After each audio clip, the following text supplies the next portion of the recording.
If you're thinking of installing Dolby Atmos enabled speakers in your system, then you gotta watch this video. Hello YouTube, this is Magnolia Mo and you are watching my channel.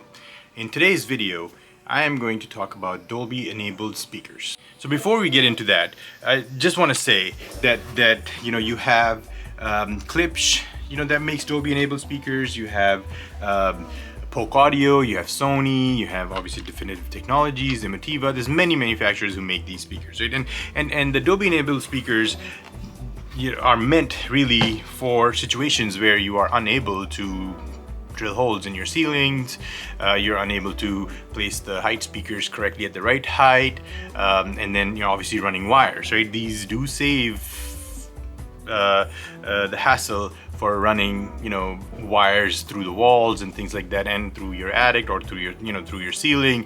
So it's an easy, wire run. The ultimate question really here becomes: are they as effective as your actual height speakers or your ceiling mounted speakers? For this particular video, I wanted to actually do a deep dive into Dolby enabled speakers, such as this one right here. It is from DevTechs. I've had this speaker since 2015 or 2016. It was part of their BP 8000 series, right? So these mounted on top of the 8060 and then the 8080 speakers, and I think they're very effective. For this video, what I did was I enlisted my son. He is aware that I have 6 height speakers. He did not know at the time of this video that I had put these guys on the sides. So I had him actually point to where he thought the sound was coming from, and then in the end revealed to him what was actually playing. Okay, so my son has no idea that I've actually installed these Dolby Atmos enabled speakers. He thinks we are using all of my height speakers. I'm gonna actually turn the lights off when he comes into this room, and have him kind of provide us, with feedback as to where he is hearing the sound from. So the first movie we're gonna play is Gravity. Then we're gonna move to No Time to Die. There's one scene with very, it's a static scene with just voices that come from above. We're gonna cap it off with the Midway. All right, come inside. This is my son. As for no looking here and there, just go straight. You can go sit over there.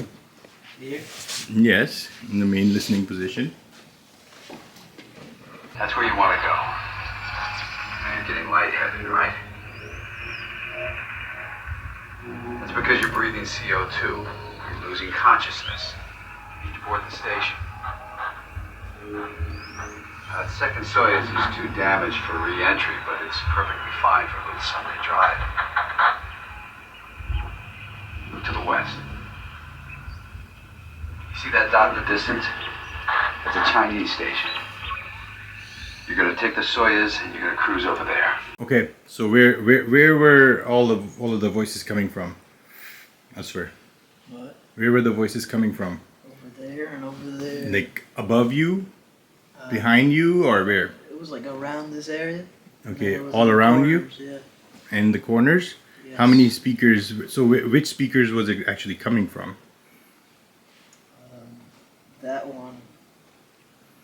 That one? Yes. But that's Or pointing that directly one. at, there's, yeah, okay, there you go. Where? That one? Yeah. Yeah, so that one's not, okay. And then where else? I went around and went to that one. Which one? The one behind you or the one above you? Above. Above you, okay. What is this? Spectrum Bonga Bonga? You're gonna meet to a party like this? How do you think I got this job? Don't get distracted now. Remember, we're looking for our Russian Where is scientist. I'm seeing Above you, right? Yes. Yes. So this is at the 10-minute 19 mark. Let's go, Asper.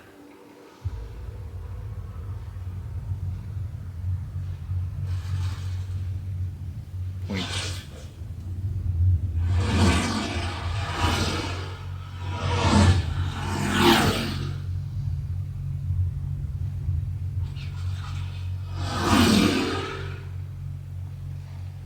So where were you hearing those from?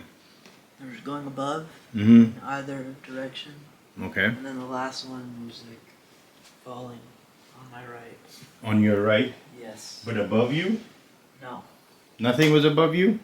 not on the last one. It like dropped. But, or last effect, but mostly it was above you? They were all above me except for the last one. Okay, so which speakers do you think we're running right now? Those two. Those Oh, sorry, two? These two. Oh, these two? These two. Okay. And the back two. Like behind you or above you? Above. Oh, those over there. Okay, that's where you were pointing? Yes. Okay. It was like doing this type of motion. What was it doing? Oh, going back and forth? No, it was just going from front to back. Right, front to back, that's what I mean. Okay, what if I told you that the speakers that were playing were those right there? And the one behind the couch over here. Yes? Yes. Huh? Wow. What do you mean? You don't seem to be excited. But it was not coming from any of those height speakers. It was just these guys right here. This one here and that one over there. That's it. Only two speakers were playing throughout. Wow.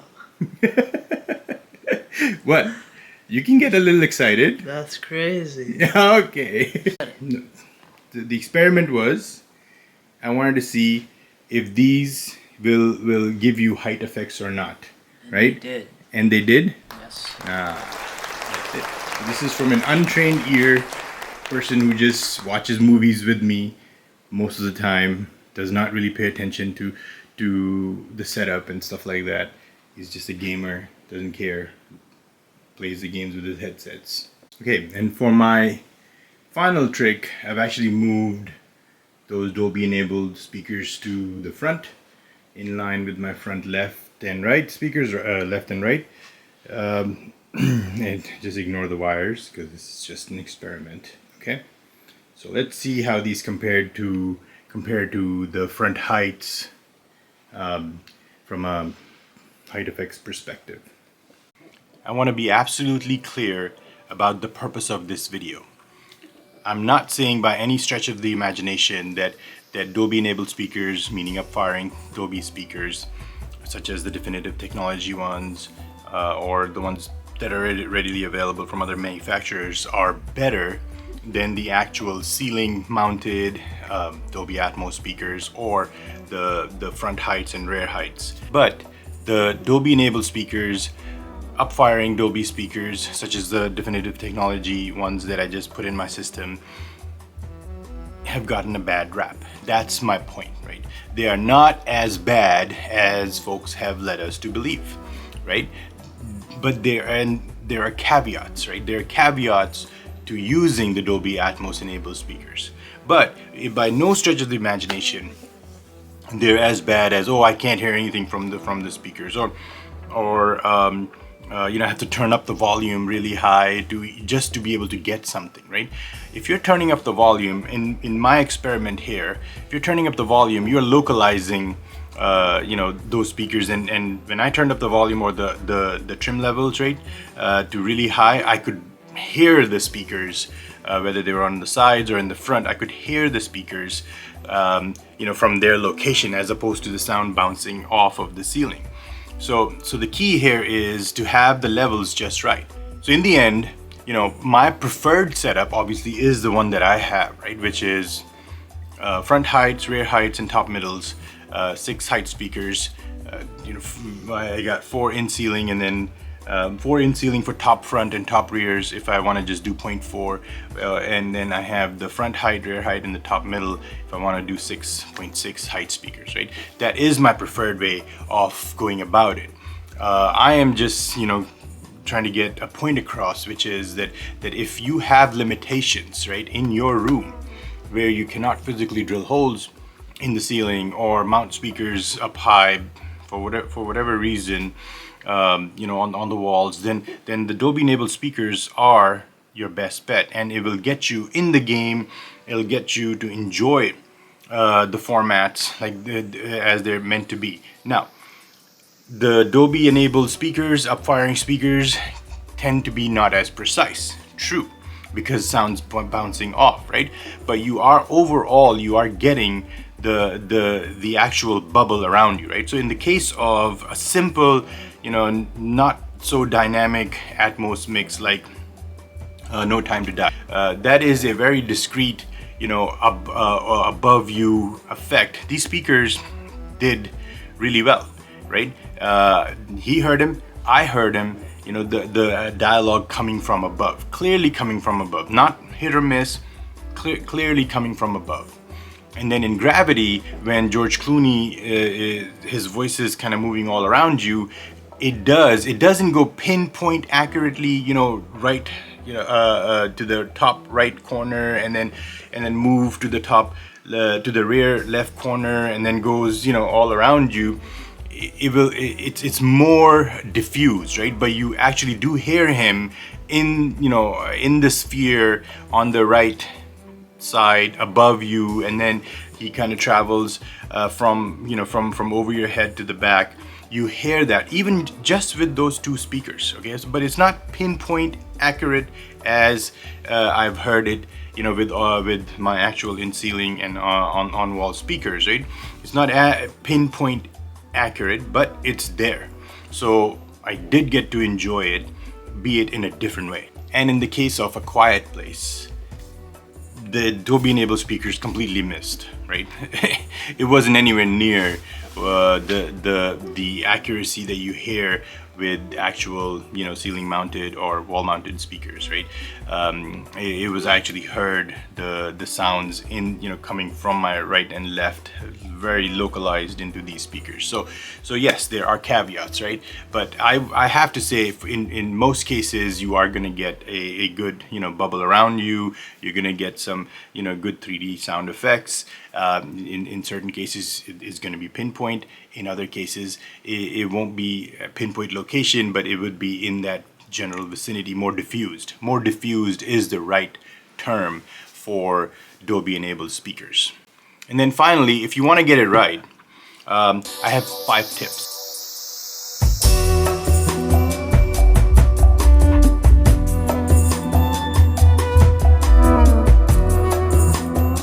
So having said all of that, this is, again, like I said, I'm not saying Dolby enabled speakers are definitely better than height speakers. That is height speakers on the wall, in the ceiling, on the ceiling. That is the right way to go about it. But if you are, restricted, from a setup perspective, you cannot drill holes in your ceilings, you cannot run wires to the front or the rear of your room. Don't just say, okay, I'm not gonna try Dolby Atmos.